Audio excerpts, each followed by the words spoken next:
Est-ce que ce que l'auto-évaluation a dit, c'est vrai ou c'est pas vrai?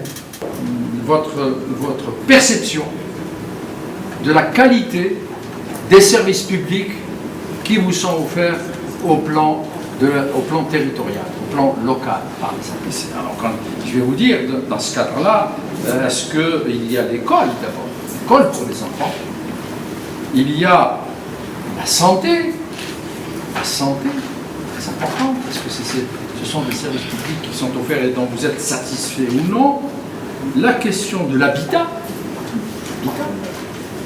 la question des transports. Comment vous avez votre perception d'une prise en charge par d'abord les collectivités territoriales dans lesquelles vous êtes partie prenante? Je pense à Cocody, ils sont là, Adjamé, Abougou et Yokogad. C'est bien ça. Donc parce que en vérité, c'est à ces niveaux qu'on peut, nous, en tant qu'experts, si vous voulez, repérer la réalité des transferts sociaux. Parce que finalement, une économie, elle marche que si, également, donc elle produit une croissance qui est inclusive et qui a un impact sur les populations. Voilà, donc dans l'approche que nous avons de l'axe économique, de l'évaluation, si vous voulez, la dimension territoriale de la croissance et du développement est absolument fondamentale. Dans le cadre de cette analyse sur la dimension territoriale et locale, on commence par la capitale. Ensuite, on aura dans les régions. On examinera finalement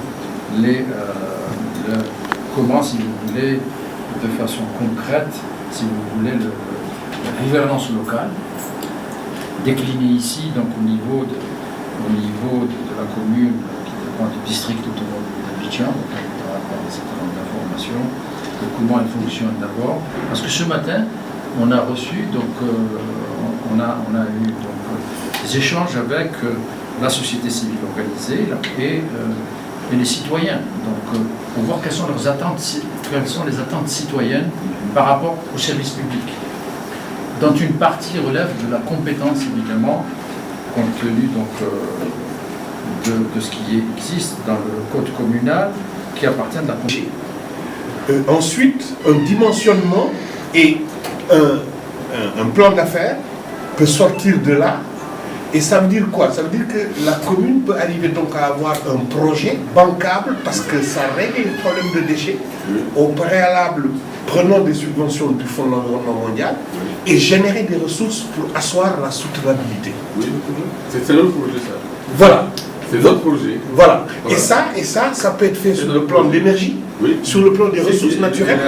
Comment mettre de la valeur dans les ressources agricoles, sylvo-agro-pastorales. Comme de froid. Mais tout ça continue dans nos projets pour politique cité verte, puis de carbone, pour la Côte d'Ivoire et pour la... Dans toute la Côte d'Ivoire, on fait des enquêtes statistiques, nous avions fait des focus group pour que les gens puissent parler, indiquer dans 4 domaines: politique, économique, développement socio-économique au niveau des entreprises, indiquer qu'est-ce qui va faire en Côte d'Ivoire et surtout proposer des solutions. L'étape est terminée. Une première étape nationale, où les Ivoiriens, dans le cadre d'un dialogue national sur la gouvernance, indiquent qu'il faut nous annoncer ce qui ne va pas en Côte d'Ivoire et faire des propositions. Nous sommes dans la deuxième étape. Et c'est ça qui fait que le Maroc est intéressant parce qu'il a tout son caractère d'indépendance et aussi faire en sorte que nous, qui conduisons le processus, nous, le président de la République en Côte d'Ivoire, nous soyons équidistants des partis politiques et de tous les acteurs. C'est que quand les acteurs ont fini de parler, l'Union africaine, à travers le Maghreb continental, vient s'assurer que tout ce qui est dans le rapport n'est pas un rapport écrit par nous-mêmes, et que c'est les populations qui l'ont vraiment dit, que c'est les maires qui l'ont dit, que c'est les populations qui l'ont indiqué, que c'est les partis politiques qui l'ont dit.